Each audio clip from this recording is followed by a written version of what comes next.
It's time once again to step out, step up, and step into the Coming Out Lounge, a safe space to be you and your truth with coming out coach Rick Clemens. Rick's expertise in the coming out process has helped hundreds of men and women ignite their inner desires to powerfully step out of the closet and into the light of living authentically as gays and lesbians. Freeing you from the feelings of guilt or shame, Rick offers take-action tips for basking in the glow of self-love, easy-to-implement tools for wrapping yourself up in the warm embrace of self-acceptance, and take-it-to-the-bank advice on how to step courageously into a powerful, purpose-filled life on the other side of the closet doors. Each week, the Coming Out Lounge brings you heartwarming coming out stories, insights for living authentically as a gay or lesbian, and challenges you to step out of the ordinary and into your extraordinary life. Pull up a chair, cuddle up with the truth of who you've always been, and let's spend an hour in the Coming Out Lounge discovering how to energetically step out, step up, and step into living your truth. Here's the host of your show, Coming Out Coach Rick.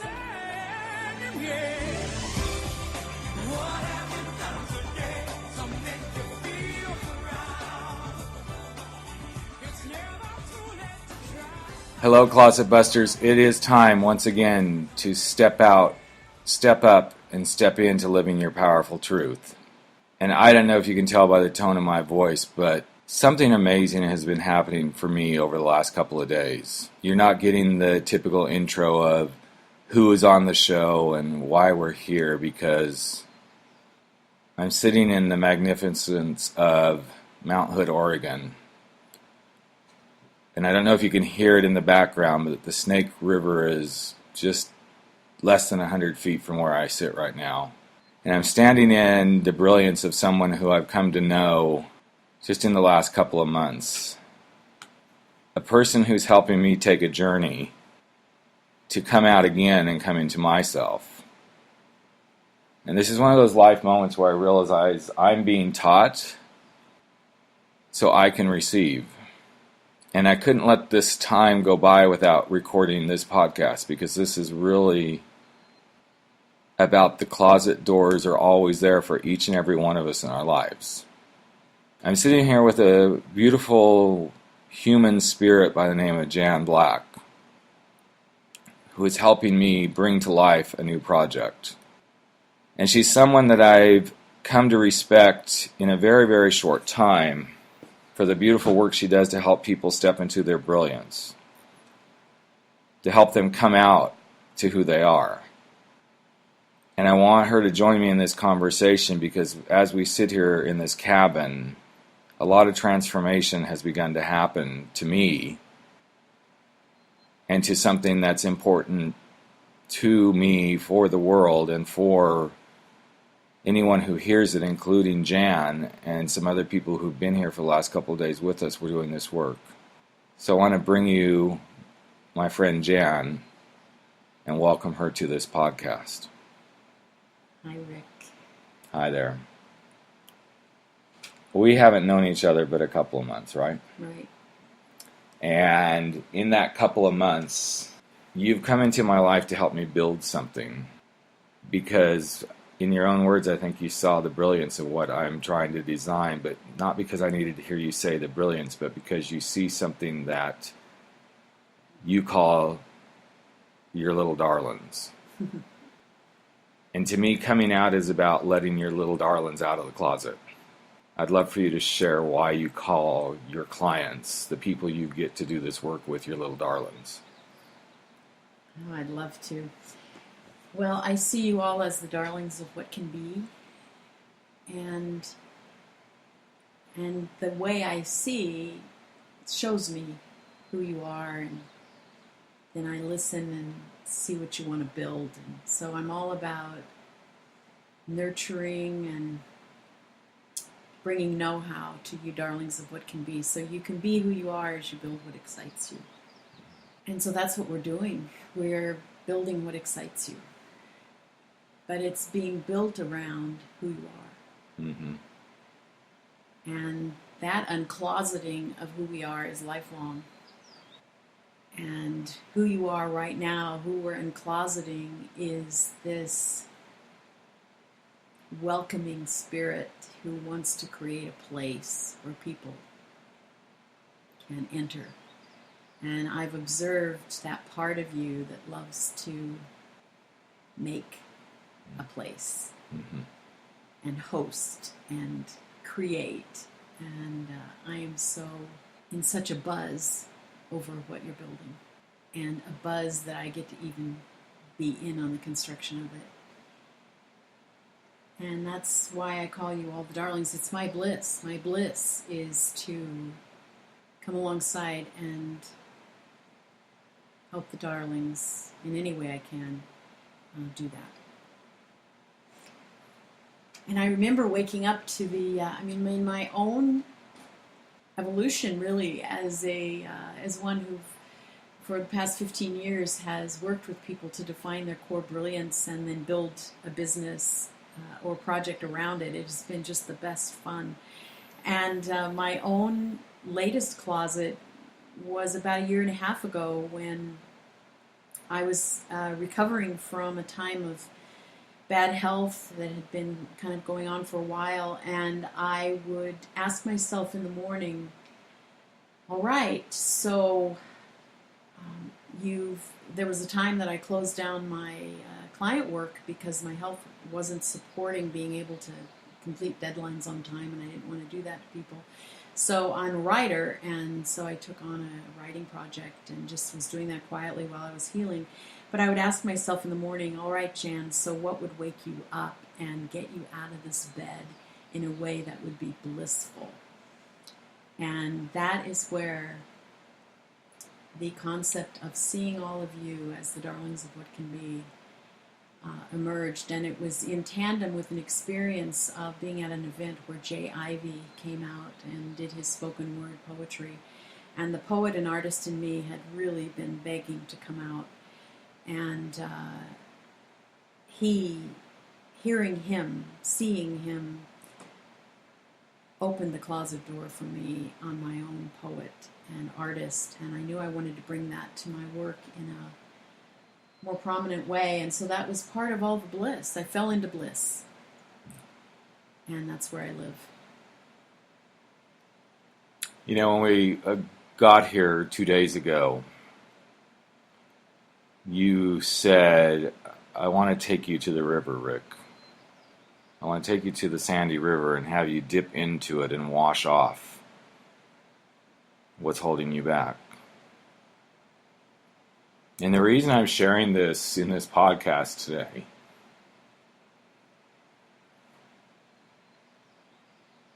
is because you never stop coming out. You never stop washing off the grime of what you think you're supposed to be. You never stop being confronted with something that somebody says, no, you're not supposed to do it that way. And in the last 2 days, it would be an understatement to say that I have been on a roller coaster. And I don't share this with you out of ego. I give this to you in the hopes that you give yourself the gift back to know we never stop coming out of our closets. Whether it's a sexuality closet, whether it's a closet of belief that we're not good enough, whether it's a closet of, oh my God, my health issues are causing me to not be able to deliver something on time to my clients. We will never stop being confronted by closets. But what we have the capacity and the capability to do as a human being is to choose to take the dip in the river, to wash it off, to step through that closet door and say, let's keep going. And as we've worked for the last 2 days, I would love Jan to just share what she started to see happen to me, so that my story can continue to just be rawness and truth of let's keep going, because we're all in this together. You're not alone. Not one of us is alone. We're only alone if we choose to be alone in the closet. We're only alone if we choose to be on the other side of the closet door alone. Every one of us gets to go through this, but when we start to see we get to go and be in this, and to give in this, and to stand in this, is when our own little darling shows up. So I don't really know what Jan's going to say at this point. I'm leaving the microphone open and her brilliance to just talk about what she's been observing happening for the last 3 days. All right. Man, have I seen things happening. I'm taking myself back to the first night when we're outside and we are looking for a symbol of what we hope to create for the weekend to be. And you choose this amazingly beautiful little stump that's about 14 inches high.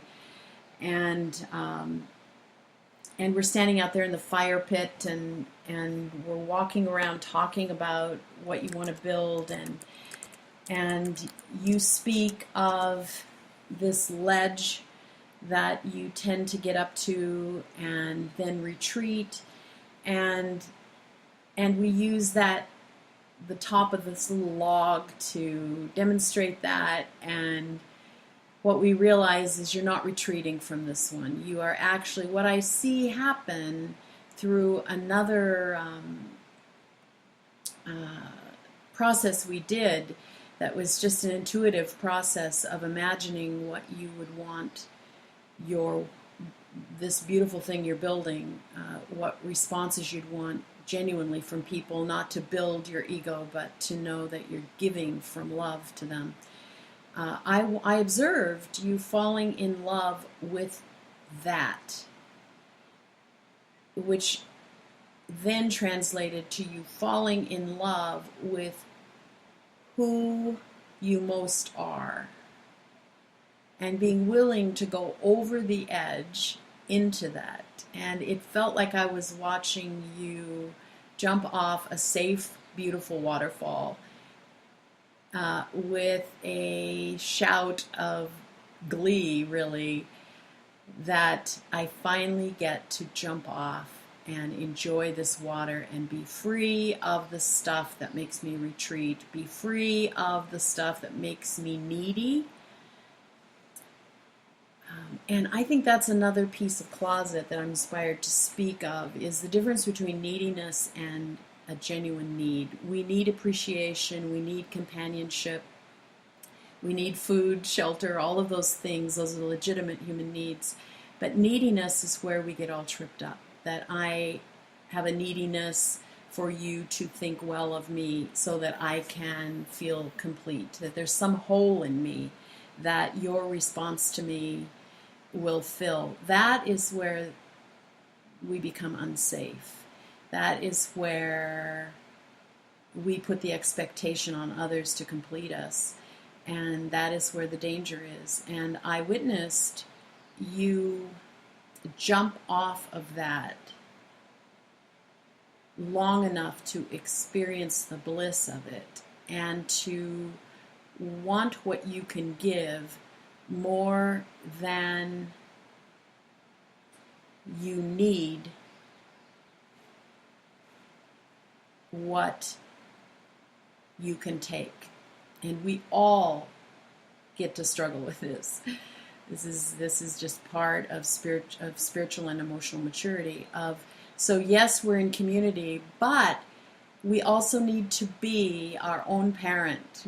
We get to be our own parent. We get to nurture ourselves. We get to be self-contained in the sense that we know we are enough, and that we don't have a neediness to need the approval of someone else or the permission of someone else to be who we are. And that is the big journey. That is why we go from closet to closet. However, the less needy we are, the easier it is to say, oh, I've closeted that desire to be an artist. I've closeted that desire to get a sewing machine and make my own clothes. I've closeted this and that about me. And the more we're able to not live in neediness, we say, oh, it's just another closet to open, so I'm going to do it. I'm going to time it. I'm going to do this in a way that is good for me and others, and it's just another part of life. It doesn't mean anything about me. I think one of the key pieces that I've experienced for myself was this neediness piece. And it's so fascinating to me because I do this with clients all the time where I say, but you don't need anybody to accept you as a gay or lesbian. You don't need it. And I say these words and I bring this to the table. I set the place for people at the table to say, you don't need anybody to say I love you as a gay or lesbian because it's just who you are. We may desire that peace. But as I went through this for the last couple of days and went to some very emotionally draining places and stood at the table that I was trying to set in my own way for others, I couldn't take the seat at the table myself. The only way I could take the seat at the table was out of, I need you to applaud me. I need you to adore me. And I got taken back to that thought that I always throw out of, but you don't need anyone to accept you as gay or lesbian.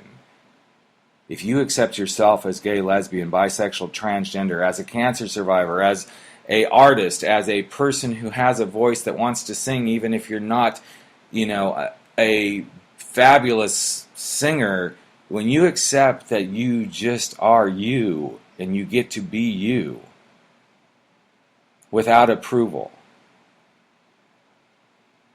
and it really embrace the accolades when they come from a sense of, wow,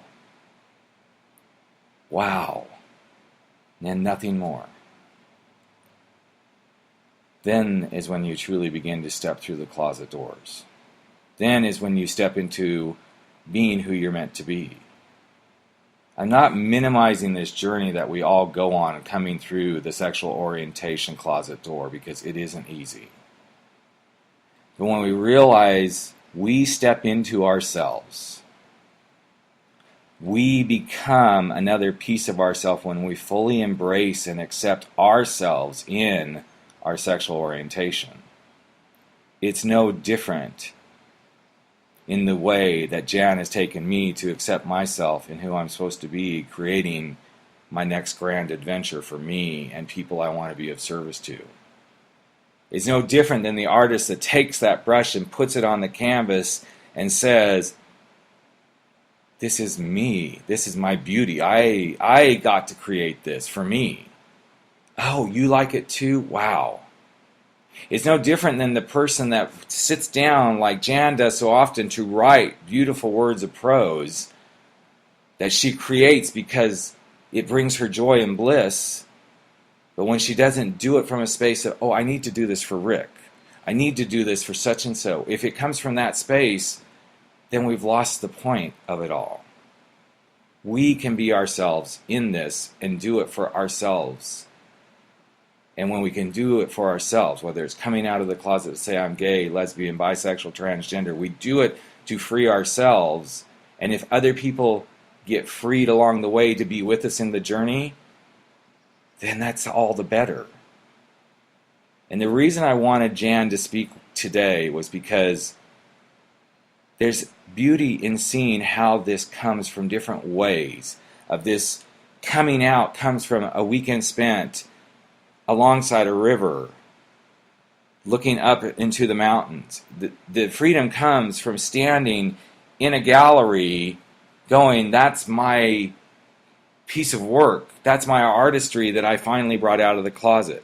It comes from a conversation where a guy tells you at a lunch that you've never met that I put my guitar back away because it wasn't good enough. I hid in a closet my desire to play the guitar. It's no different than hiding in the closet because you're gay or lesbian. And as Jan works with those of us that she calls her little darlings, She does this because it's her joy. It's her bliss, first and foremost. And if other people see it and they enjoy it because it's her bliss, that's the icing on the cake. And if you step out of the closet door from the place of I am gay because it's me, and only me, and I'm the only one who has to accept my sexual orientation, my sexuality, my gender identity. I only have to accept that. Then you've arrived. The rest is the icing on the cake. The rest is the beauty that can begin to compel you forward because you're not asking, please, beg, get on your knees, just accept me. Just give me a praise, give me a compliment, give me that warmth of an embrace, that of acceptance, because that's what I need. I need that before I can be anything. No, that's all bullshit. All you need is to love yourself and be yourself. And give your gift to the world because you want to give your gift. Your gift of coming out is a gift, not only to you, but to the world, but give it to yourself first. So I have a question for Jan as we start to wrap this thing up.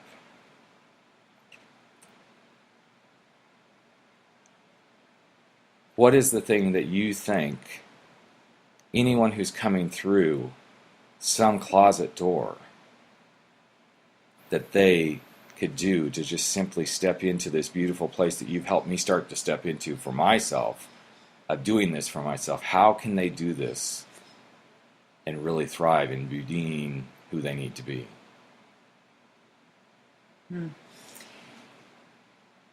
I know what I do for myself. That's what I want to hear.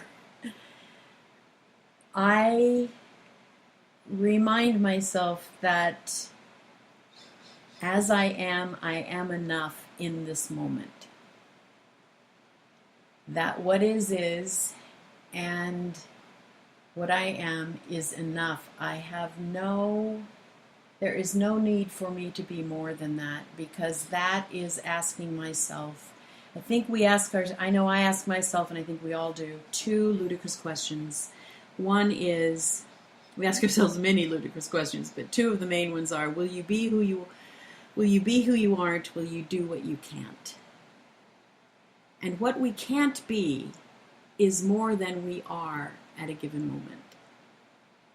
And what we can't do is more than we can.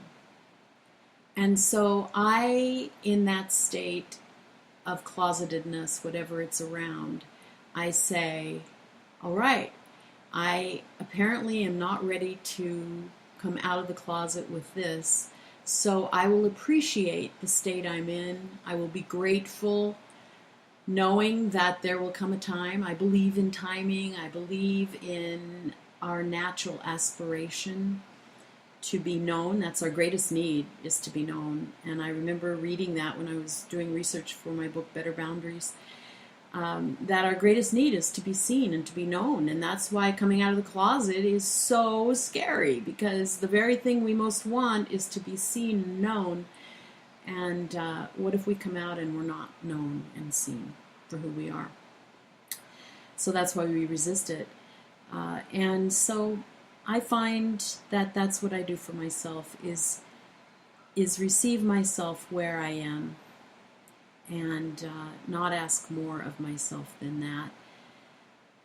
And I also have learned to kind of crank up my bliss when I'm feeling like that, and I turn to activities or memories that bring me to a genuine joy that can coexist with me where I am, even if it's in a bit of a dark place, which then gives me the momentum to be in a brighter place.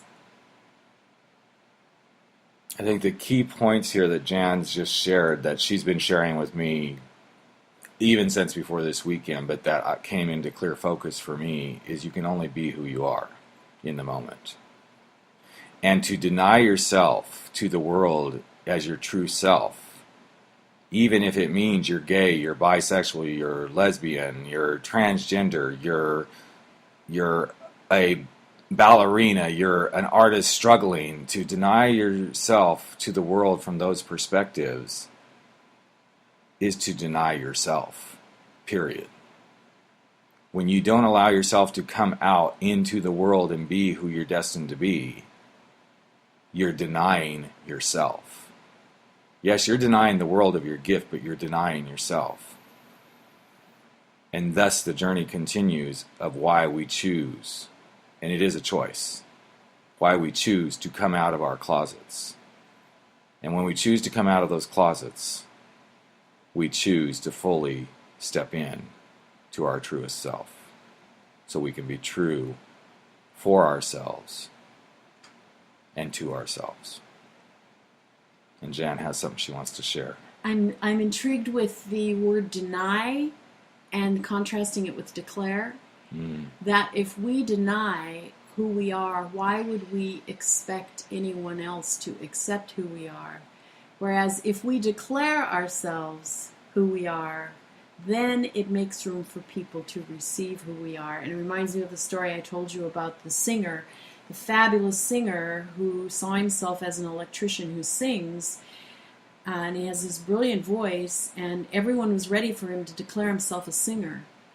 But he couldn't do that. And yet the following weekend there was a concert by a much less wonderful singer, but he had declared himself a singer, and an audience showed up for him and applauded him. So it's what we declare. It is what we declare. In fact, in this work that I've been doing with Jan to build this new piece of Rick to bring to the world, I'm being challenged to declare I'm the host of the party. I'm the host of the party that inspires and frees people to escape from their sameness fully into their oneness. But I can't be the host with the mostest if I don't do this for myself. And only for myself first. And you cannot be gay, you cannot be lesbian, you cannot be transgender, you cannot be bisexual, and love and hold yourself in the safest space of being yourself if you don't come to that party fully as yourself. I feel completely at bliss and joyful right now that I got to have this experience with someone that's becoming a very dear part of my journey. Because we're turning a corner. And every one of you is invited to the party. So from the beauty of what's been created for us to experience in this world, I'm signing off from the Coming Out Lounge with my friend, my confidant, my collaborator, Jan Black, so that we can go finish setting the table for you to come to my party. And never stop stepping out, stepping up, and stepping in to being your most brilliant self.